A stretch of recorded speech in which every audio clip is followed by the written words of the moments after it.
do Mengão, aquele abraço. Sou Orlando Santos, falando do seu canal Fla-Tudo, canal da galera. Vamos falar aí de muita coisa aí envolvendo o Mengão, queridão.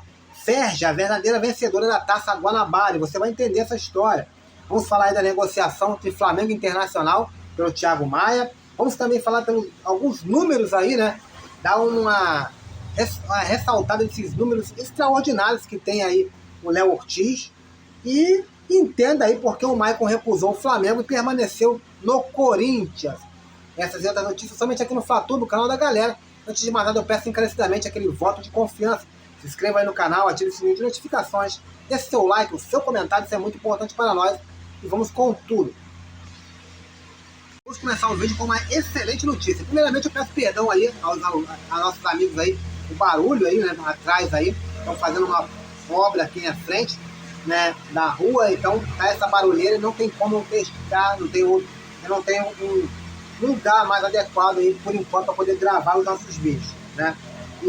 Mas temos uma notícia muito boa aí agora. Léo Ortiz tem o seu nome publicado no vídeo, né? E pode estar estreando, já está regularizado já para enfrentar o Fluminense no próximo sábado, no primeiro jogo da semifinal. Então tá aí, excelente notícia.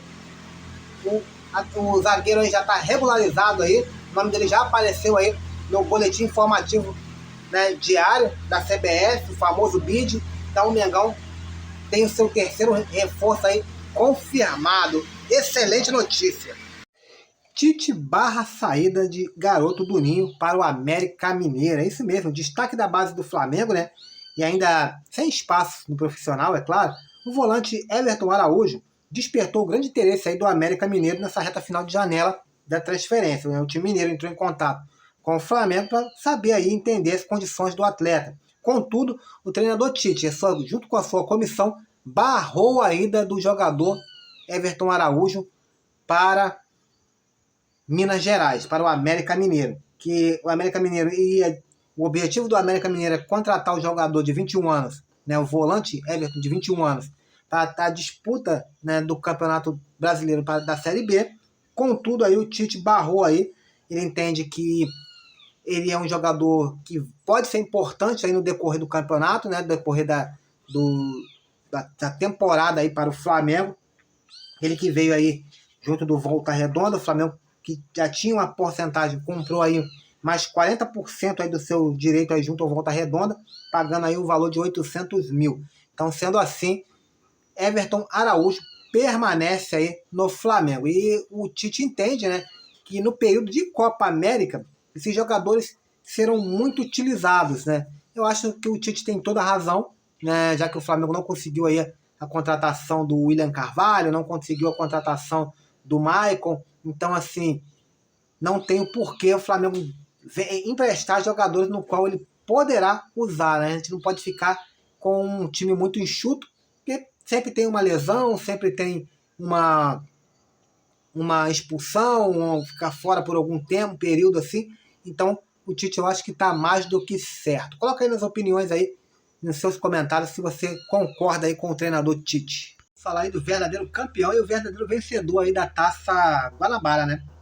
Não foi o Flamengo, foi a Ferj. E você vai entender o porquê. Terminando a Taça Guanabara, é hora de analisar aí as receitas de bilheteria envolvendo aí os 4 maiores clubes e times do estado e as taxas que a federação recebeu pelos jogos aí do Campeonato Carioca, né? Primeiramente, vale ressaltar que esse documento aí está longe de estar perfeito, né? Esse levantamento está longe de estar perfeito, mas vai dar uma visão muito ampla e muito boa aí para que a gente venha entender a finalidade desse campeonato, né? Temos também o caso do aluguel do Maracanã. Flamengo e Fluminense pagam 300 mil por jogo, mas esse valor vai para o consórcio formado pelos próprios clubes. Quer dizer, parte desse valor volta para os clubes. Enfim, há um ponto ou outro que gera discussão, mas acho irrelevante que o que vamos fazer aqui é comparar as receitas da bilheteria e as taxas da Ferj. Primeiramente, vamos observar aí os quadros, né? E aqui, deixa eu ver se eu consigo puxar para vocês aqui o que é esse. Não sei se dá para focar muito bem. Aqui é um quadro. Qualquer coisa vocês mandam, faz um print da tela e tenta estudar por si mesmo. Assim, a gente, com esse quadro aqui, a gente vê que a Ferg conseguiu ter, tá todo em azul. A Ferg, tudo em azul, sinal que tá tudo lucrou, sempre lucrou. O Flamengo teve apenas 2 jogos aí que não lucrou, o Vasco 3 jogos que não lucrou. O Fluminense foi o pior time aí, foi o time que mais sofreu, né, nessa em termos de bilheteria. Ele só teve sucesso aí, ficou azul aí as suas receitas, só teve lucro em apenas 2 jogos, que foi justamente nos clássicos contra o Flamengo e contra o Vasco da Gama. Por sua vez, o Botafogo também ali só tem um número a mais, porque foi um jogo que eles jogaram fora do Rio. Então, assim, Fluminense e Botafogo tiveram prejuízos enormes aí nesse campeonato da Taça Guanabara, né? Nesse campeonato carioca. A federação, ela nunca perde, como recebe pela renda bruta nos jogos, mas ela lucra em todos eles, salvo em partidas entre pequenos, onde não é cobrada a taxa, mesmo naqueles em que o resultado financeiro é negativo. Então, até naqueles até naqueles times de pequena expressão, confrontos como Madureira versus Bangu, Bangu versus Volta Redonda, assim, os times eles acabam lucrando. Por falar nisso, Fluminense e Botafogo sofreram bastante com os jogos deficitários. O tricolor ficou em azul em 2 jogos, como nós já tínhamos falado, Botafogo só contra o Flamengo e o Vasco, e o Botafogo foi quase a mesma coisa, a diferença foi que jogaram um jogo fora do Rio. Os jogos fora do Rio, inclusive, foram fundamentais para salvarem aí as rendas de Flamengo e Vasco. O Flamengo teve um valor arrecadado aí de 77% contra um valor de 75,5% do Vasco. O campeonato é claramente desinteressante para os torcedores para conseguir atrair público. O valor dos ingressos despenca e a receita é incondizente com o orçamento dos clubes. Se não fosse a demanda reprimida do Flamengo em menor escala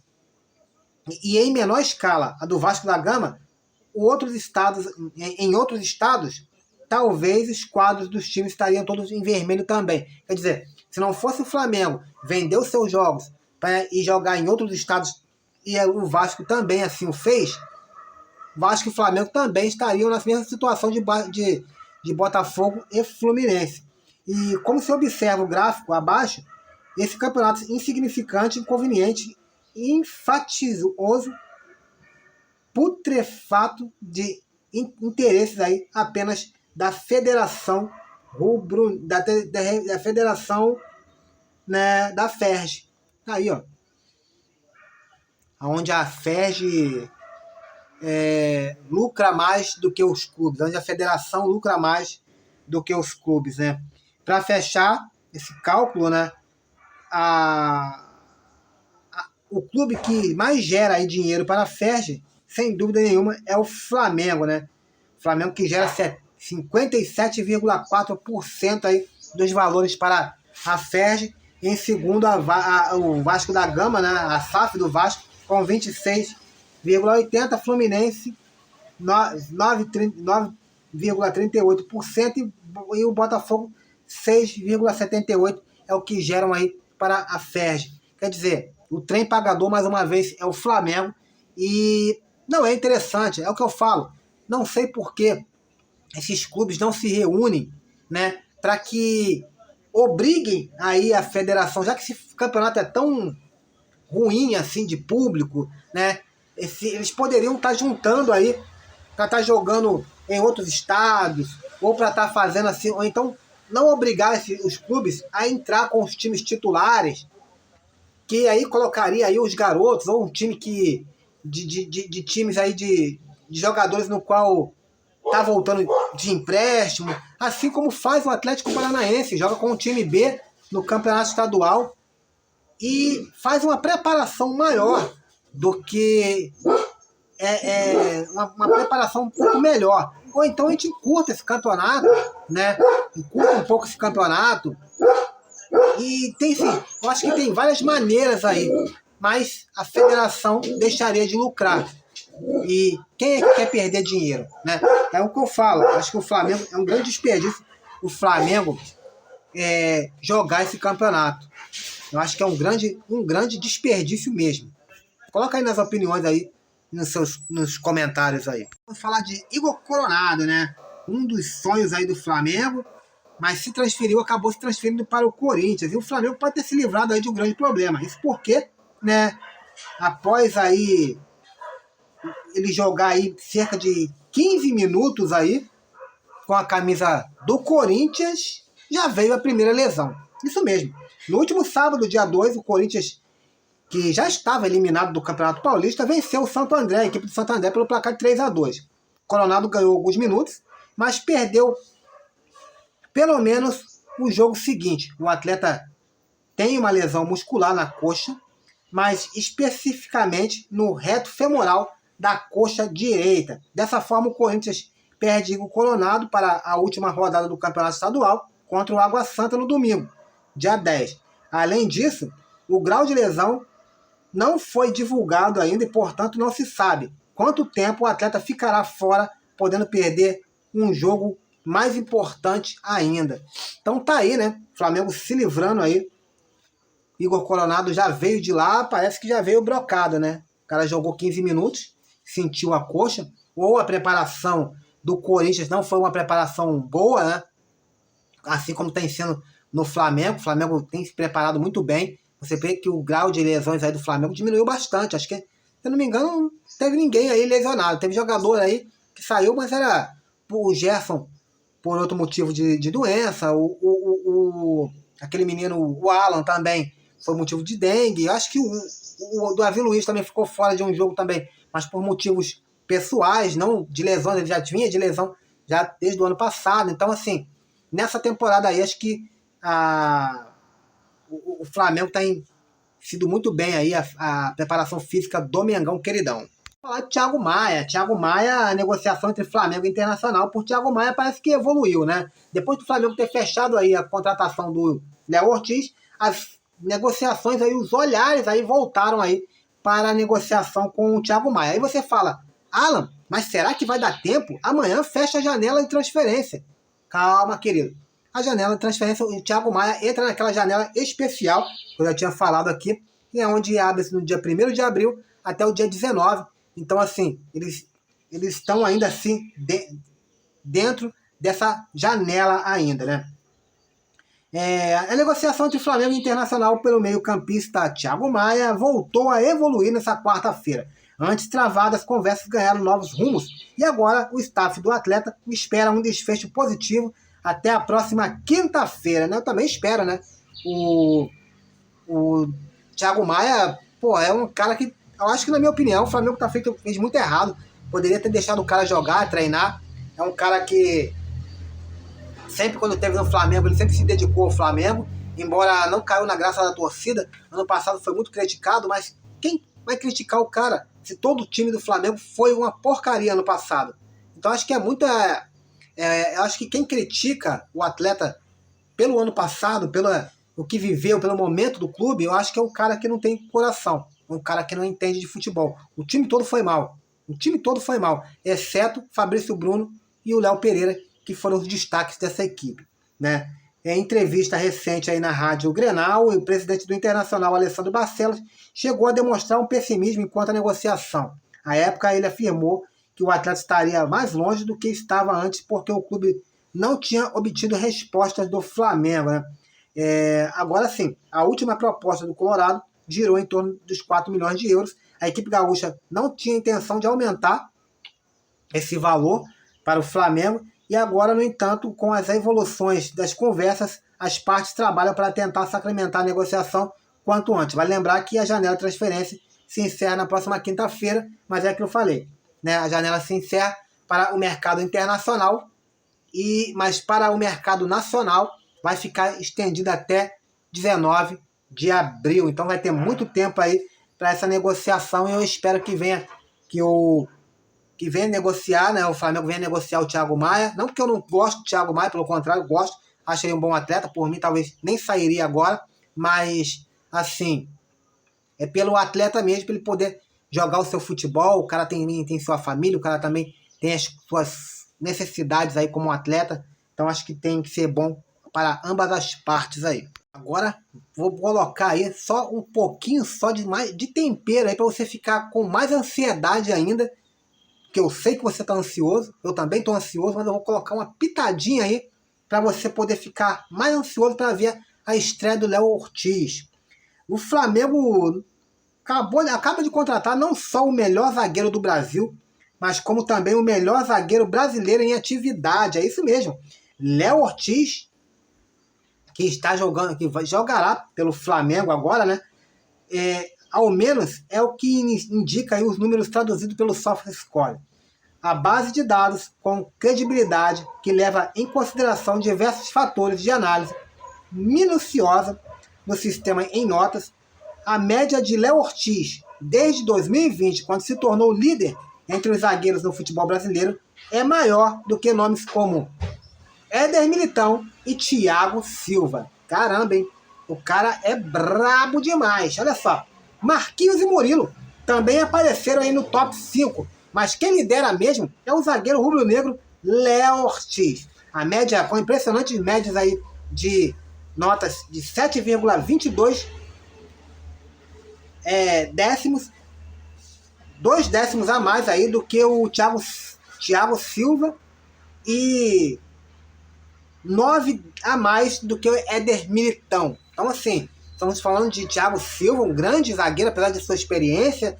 É um cara que tem jogado fino da bola, tem jogado aí ainda a Premier League pelo Chelsea. O cara tem jogado nos maiores clubes da Inglaterra, nos maiores clubes do mundo. Éder Militão também, jogador do talvez o maior clube, né, do mundo, o Real Madrid. E o Léo Ortiz consegue fazer números maiores, mas muito maiores do que esses jogadores que aqui falamos, né? Para alcançar esse nível, o Léo Ortiz vem se mantendo como o melhor zagueiro do futebol brasileiro desde 2021.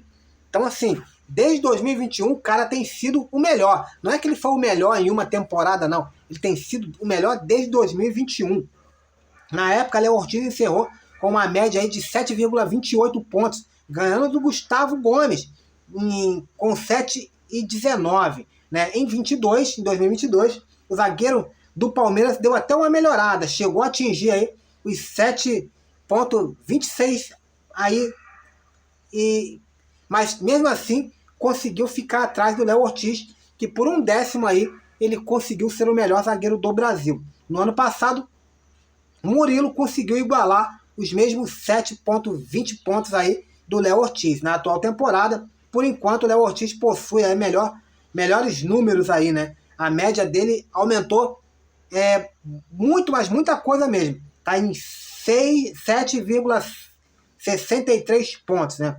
Com o Léo Pereira do Flamengo tendo 7,48. Para você ter uma ideia, Léo Pereira tem jogado demais, tem feito gols, tem dado assistências, tem feito desarmes aí atrás de desarmes, tem sido um leão, tem jogado de terra.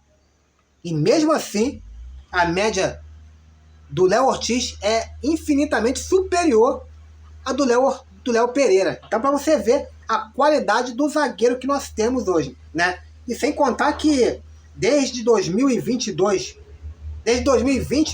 foram extraordinários aí. Foram 168 jogos, 168 jogos, perdão, marcando aí 11 gols e dando 7 assistências. Os números até parece assim, desde 2020 o cara só fez 11 gols e deu 11 assistências, isso é grande? Pô, pra posição que ele é, o cara é zagueiro. Tem atacante aí que não tem esses 11 gols. Tem atacante aí, tem meio campista aí que não tem essas 7 assistências. Então tem aí, ó, Léo Ortiz, né? Defensivamente é um monstro. Aí defensivamente é um monstro. Segura o queixo para não cair. Léo Ortiz tem 934 bolas recuperadas. Isso em 168 jogos, tá? O que impressiona pela quantidade de partidas. São 294 interceptações ganhando cerca de 64% dos seus duelos. O passe do Léo Ortiz também é muito bom. O zagueiro pode ajudar na saída de bola com um acerto aí de 86% aí no acerto dos passes. O acerto do Léo Ortiz está na frente de muito meio armador do Campeonato Brasileiro, dos times envolvendo aí. Se você pegar aí os times que estão sendo colocados aí nos estaduais, os 20 times aí, e você pegar os melhores, os meias armadores ali, os caras principais, os caras que municiam o ataque dos clubes, tem muito cara aí que vai ficar devendo. Não chega aos incríveis 86% aí do Léo Ortiz. O cara é muito brabo, cara. O cara é muito brabo. Eu tô ansiosão aí pra ver ele jogar aí com a camisa do Flamengo. E eu acho que você também. Agora vamos falar aí.